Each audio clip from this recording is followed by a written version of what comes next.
A estupidez é o que eu estou fazendo aqui, neste momento, conscientemente.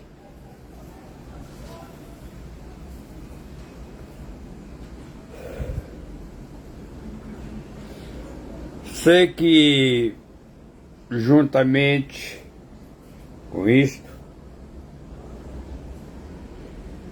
eu sou estúpido. Eu sou um estúpido. Mas é minha opção. É minha opção. E o que eu levo a minha vida de forma que sei que está me prejudicando, todavia meu avô morreu com 95 anos, fumava, e até os 93 anos dele eu bebi com ele.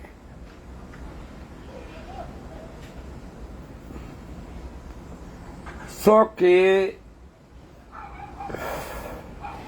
ele não morreu nem de cigarro e nem de bebida, mas de um infarto fulminante.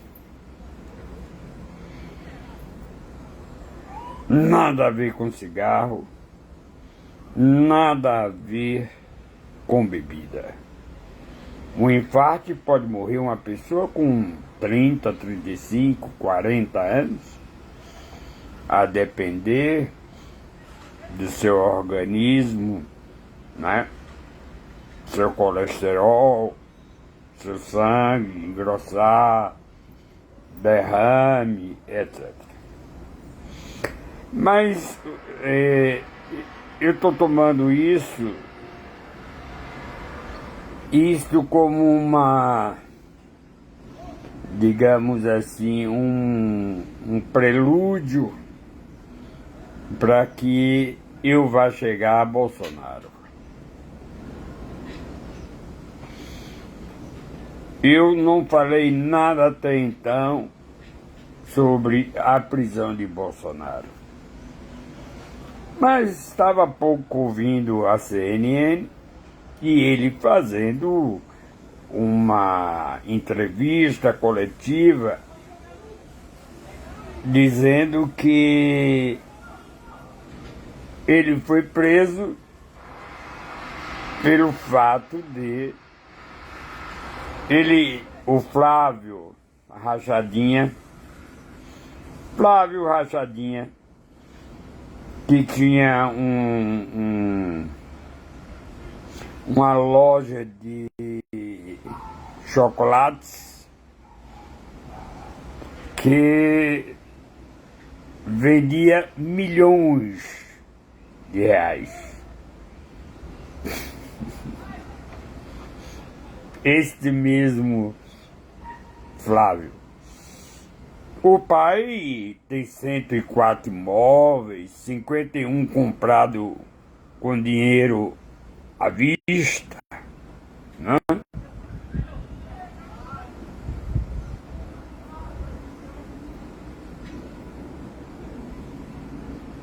Todo mundo sabe a história do pai e dos filhos.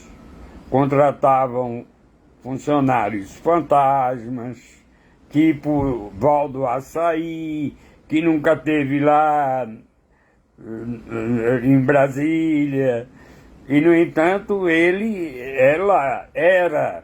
o marido era, como se diz assim,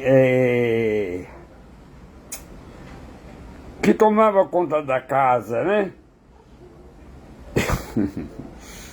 Dava comida dos cachorros dele, num lugar aí que ele tinha casa. E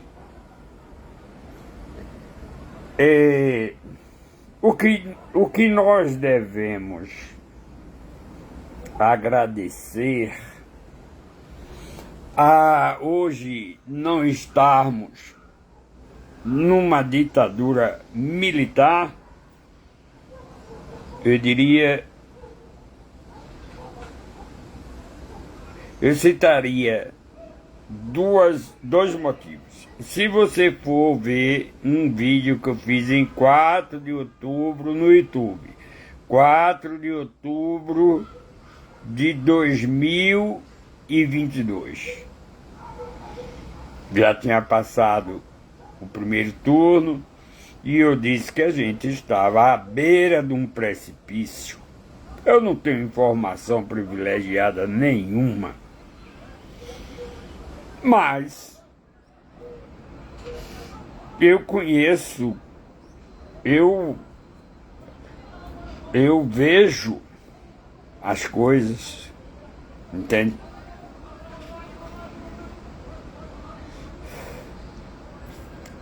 É só você estar bem informado. Então, as duas razões que eu vejo por que Bolsonaro não conseguiu dar o golpe e agora não fugir da justiça. Seria 3 pontos, então. A primeira é que ele não conseguiu dar o golpe, primeiro porque ele é burro. Ele é burro, ele não tem cognição, ele não tem pensamento cognitivo, entende? E se for falar de todos os erros que ele cometeu perante o governo dele, onde ele deixou 720 mil pessoas morrerem, quando ele poderia ter salvo talvez aí umas 300 mil pessoas. Agora, não tome 300 mil pessoas ou 721 mil pessoas. Dessas 721 mil pessoas, multiplique por 3, que é mais ou menos o que constitui, no mínimo, uma família. Tem a mulher, tem filhos, tem netos, que muitas vezes dependiam desta pessoa que morreu. Ou seja, aposentados, por exemplo, né? Então, no mínimo, se você fizer uma média de 3 pessoas, 3 e 7, 21, foi 2 milhões e 100 pessoas. Morreram 721 e para cada um, bote 2 ou 3 que dependiam desta pessoa que morreu. Sem se falar da questão emocional, não estou falando só em questão do dinheiro, mas a questão é emocional. E a segunda questão imperativa é que ele não conseguiu dar o golpe, é que ele não conseguiu convencer todas as Forças Armadas. Apenas a Marinha, aquele comandante da Marinha, concordou, mas nem a Aeronáutica e nem o comandante da Aeronáutica, nem o comandante do Exército concordaram com o golpe. Porque já era a intenção dele desde quando ele entrou e muito antes, que ele dizia que a primeira coisa, se ele fosse presidente, era dar um golpe e transformar o nosso país numa nova ditadura?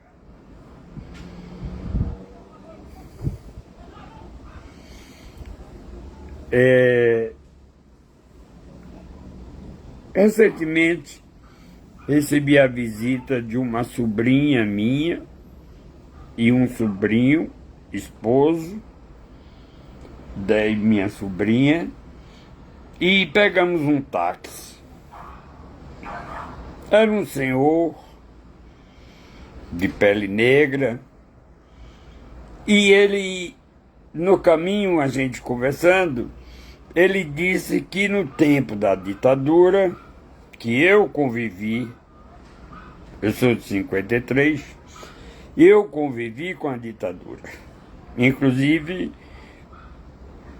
em 74, foi quando eu ingressei na universidade e saí do convento, etc. Eu fiz desde os 11 aos 20, eu vivia dentro do convento. E ele dizia que no tempo da ditadura existia mais segurança. Nós não discutimos em termos se era Bolsonaro, discutimos, falamos, ele dizendo que era mais seguro. Porém, o que nós temos que entender, e isso eu não, na hora, a gente conversou, mas eu queria deixar uma coisa bem clara. O que acontece é que dos anos 70, primeiro que éramos uma geração, era uma população bem pequena, dos anos 70. Me lembro da Copa de 70, 90 milhões em ação, pra frente Brasil, do meu coração, lembra dessa música? Então nós tínhamos apenas 90 milhões, mais ou menos, da população brasileira. E muitos viviam nas fazendas, nas terras, trabalhavam nas terras, né? A partir dos anos 70, aliás, começou já com Juscelino Kubitschek, em 65, eu acho que era 65, 66, quando foi se construir o distrito, a cidade de Brasília. Chamavam calangos, né? Os nordestinos, muitos foram em busca de melhores oportunidades. Então, houve um êxodo rural, sobretudo já no governo de Juscelino Kubitschek.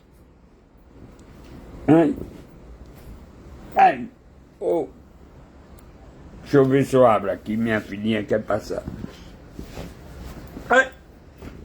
Parece que a mulher travou. Travou, Claudiana, aí, Hanna quer passar. Hanna quer ir pra dentro. Você travou a porta? Parece que tá travado. Passa por aqui, Hanna, vem. Parece que tá travada, filha. Então, a partir dos anos 70, houve uma emigração do povo da roça para as grandes cidades. Agora, o que acontece? Eram pessoas sem nenhuma qualificação. Pessoas da roça, sem nenhuma qualificação, sem estudo, sem nada. E o que vão fazer? O que iam fazer? Iam para as favelas. houve uma explosão, chama-se comunidades, etc, etc. Mas na verdade são favelas. Seguir. Então são favelas. Querem amenizar as coisas, dizer que é comunidade, que é isso. Bem, diga-se o que quiser. E como nasceram as favelas? Quando teve a Guerra do Paraguai, as polícias, os voluntários que foram para a Guerra do Paraguai, eles tinham uma promessa de, quando voltassem, também na Guerra de Canudos, que eles teriam um lugar para morar. Mentira. Enganaram a todos. Eles para sobreviverem, portanto, eles tiveram que ir para os morros. Daí nasceram as favelas. Mas, como eu estava dizendo, esse rapaz do taxista, ele dizia que na ditadura tinha mais segurança. Não tinha. O que existia era medo. Entende? Era medo. Né? Citei aqui, inclusive, que no Rio de Janeiro fui detido porque não estava com minha carteira de profissional assinada, que eu fui lá aventurar fazer um curso de piano. Então você não tinha liberdade. Você era medo de ser preso e torturado e morto. Esta é a realidade.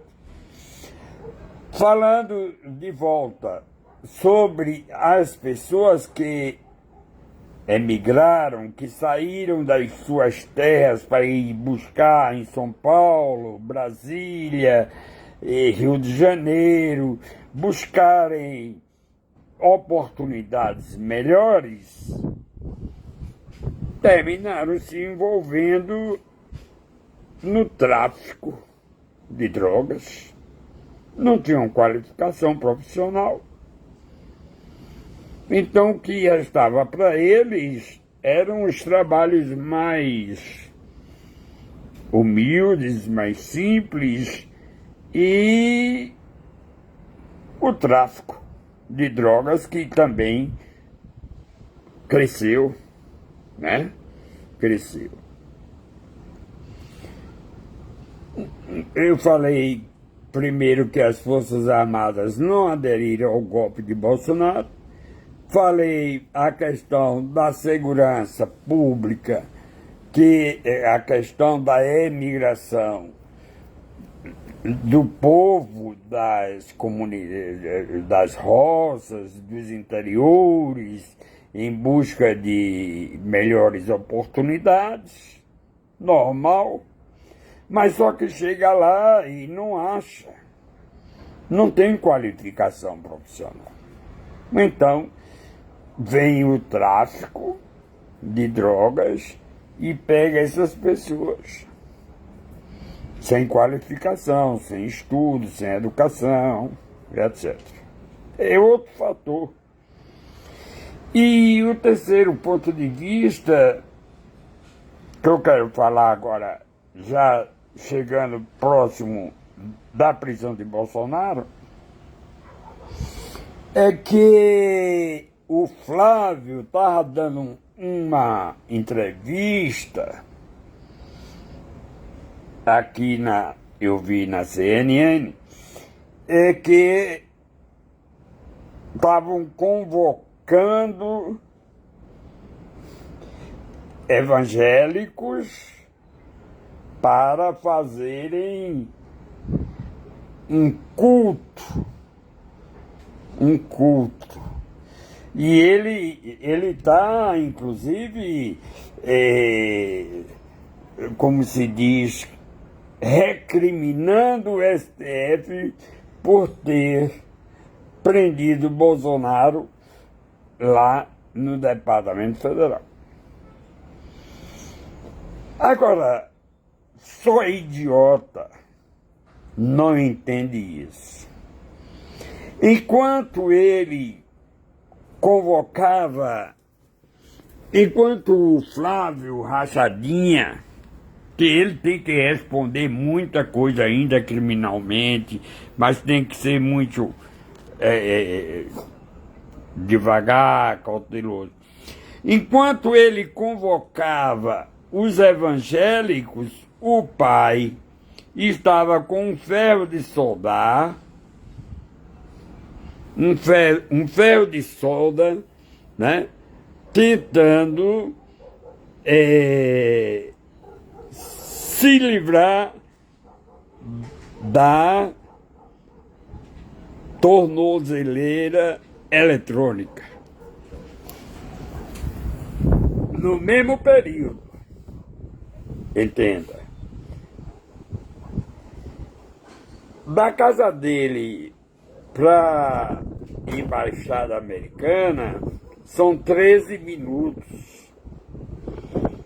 Se ele conseguisse, e se a polícia, a justiça, no caso, Polícia Federal, não detectasse que estava sendo avariada a tornozeleira eletrônica, certamente era o tempo suficiente, com essa convulsão, dessa coisa da religião, dessa coisa, né,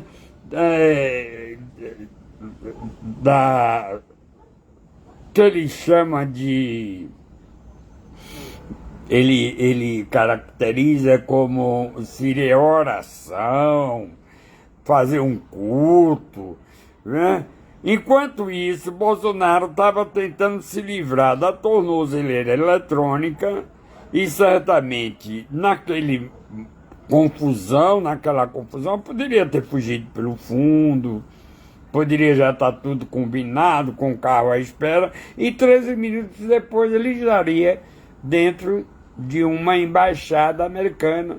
Trump anunciou que em breve teríamos surpresas no Brasil. Porque todo mundo sabe que Trump trabalha pela extrema-direita, né? Trump, ele trabalha para ele ver implantada a extrema-direita, como está na Argentina, como está agora na Bolívia, e na Colômbia, né, em outros países aí de extrema-direita. Então, ele está trabalhando neste sentido. Entende? Por quê? Ele está trabalhando também para derrubar Maduro. Hoje ele fez uma declaração que a Ucrânia é uma questão comercial e que os Estados Unidos, porque a Ucrânia tem esses minerais raros que servem para chips, computadores, etc, etc.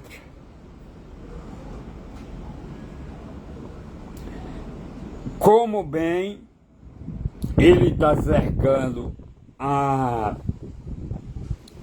Venezuela por causa do petróleo, né? Que é a maior reserva de petróleo do mundo está na Venezuela, bem como ele queria, através daqui da extradireita, né, tornar os narcotraficantes e narcos terroristas.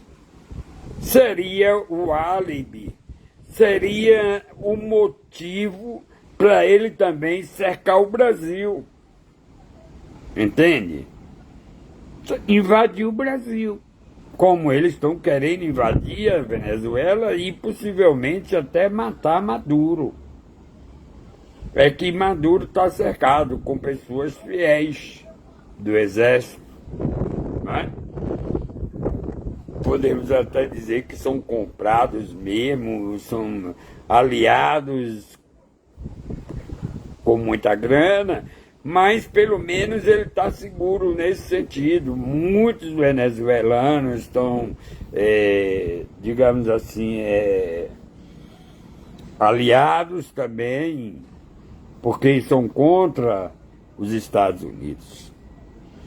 E o álibi que ele precisava, esse derrite queria transformar, em vez de combater o narcotraficante, mas considerá-los como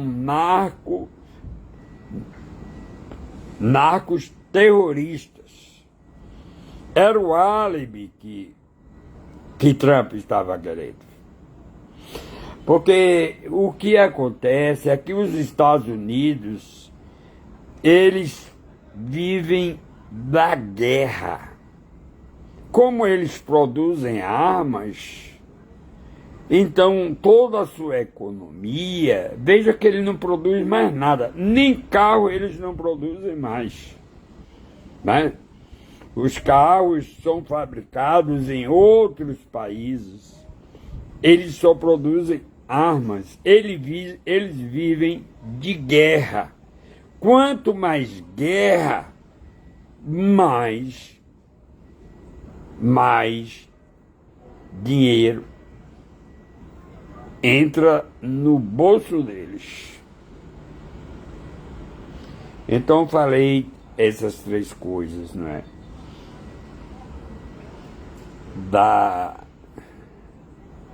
Primeiro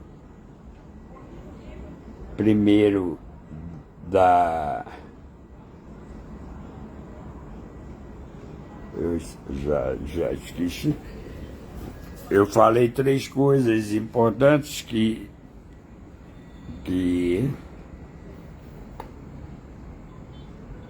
estão, digamos assim,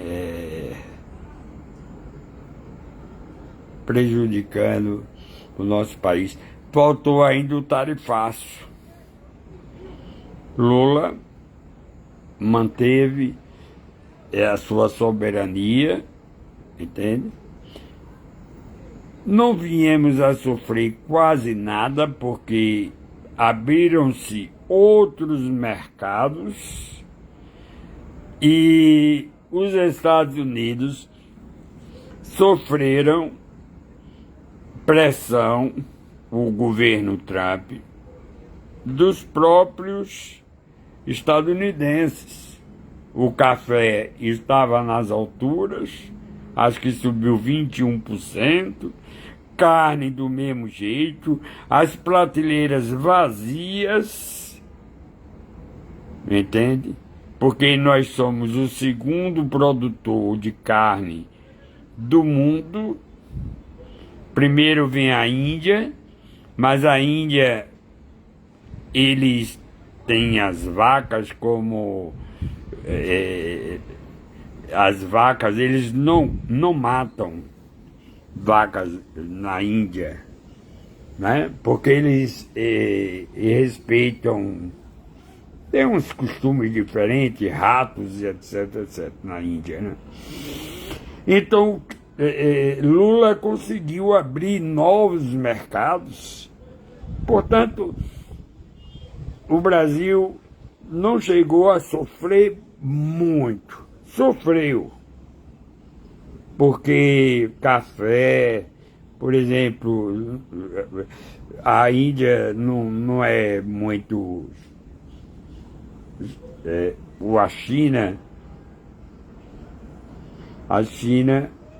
é mais chá, né? Mas já está se acostumando com o café, a China. Então, o Brasil perdeu, claro, alguma coisa, mas não o tanto que Trump esperava. Tanto que ele zerou agora um bocado de 200 e tantos produtos. Ele já liberou as taxas, as tarifas, né? Então, gente, eu não me vanglorio com a miséria de ninguém, nem de Bolsonaro, né? É um homem doente, mas não é doente só do corpo, ele é doente também da mente, entende?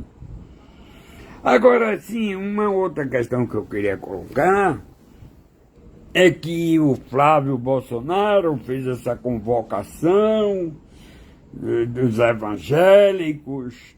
E cadê a Michele, que estava fora? A filha estava fora. Ninguém estava dentro da casa de Bolsonaro, a não ser os filhos, tramando a fuga de Bolsonaro. Entendeu? Estava tramando a fuga de Bolsonaro. E ele foi tão imbecil, mas ele tentou, a tornozeleira eletrônica, tentou queimar para ver se, porque se ele cortasse a correia, imediatamente, isso tem lá um controle dentro da Polícia Federal, tem um controle que observa quem tem tornozeleira eletrônica, tá lá, piscando lá, se tá tudo ok, se tá tudo bem. Se ele cortasse, aí claro que apagaria o sinal e seria descoberto. Então ele tentou, com ferro de soldar, queimar a tornozeleira eletrônica. E agora estão alegando porque ele foi um surto psicótico, disso, daquilo, tá entendendo? Agora, Bolsonaro não pode ficar preso domiciliarmente. Ele tem que ficar preso não numa unidade federal. Porque imagine, são 24 horas de polícias e saíram dos nossos bolsos. Nós pagamos para esses policiais federais ficarem na porta dele, vigiando ele 24 horas por dia. Mas o que eu queria falar, e sim, e custa a casa que ele mora R$90 mil, tirada do bolso do povo brasileiro. R$90 mil por mês de aluguel. Mas o que eu queria mais chamar a atenção agora, por que eles não convocam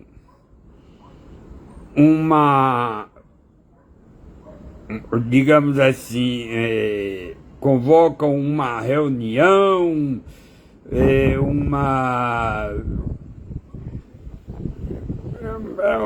fazer aquela culto para os presídios onde mais de 800 mil pessoas estão presas. Eles não são bons? Por que eles não convocam para fazer esses cultos? Questão da anistia.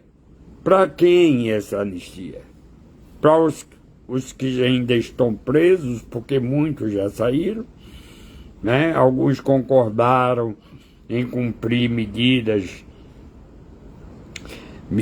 em casa, outros que não concordaram estão comendo cadeia. 100 e poucos, de 1.500 ficaram 100 e poucos, muito poucos. Então a justiça está agindo tudo dentro da lei. E volto a repetir, por que eles não convocam esse culto, essa coisa, essa admiração de Deus, de não sei o que, usa sempre Deus, a palavra de Deus, a religião, né? Por que eles não levam lá, fazem esse mesmo movimento para, no caso, os outros presídios e sim para a casa de Bolsonaro. Você entendeu qual é agora a verdade? Enquanto tivesse esse culto ecumênico, esse culto aí religioso, Bolsonaro está providenciando se livrar da tornozeleira eletrônica.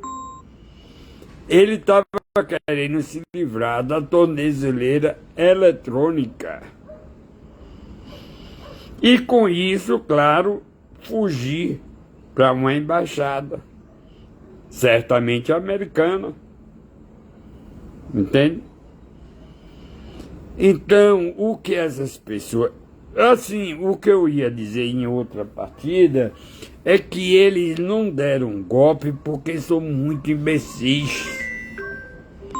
Eles são imbecis, eles não têm racionalidade, não têm cognição, pensamento cognitivo.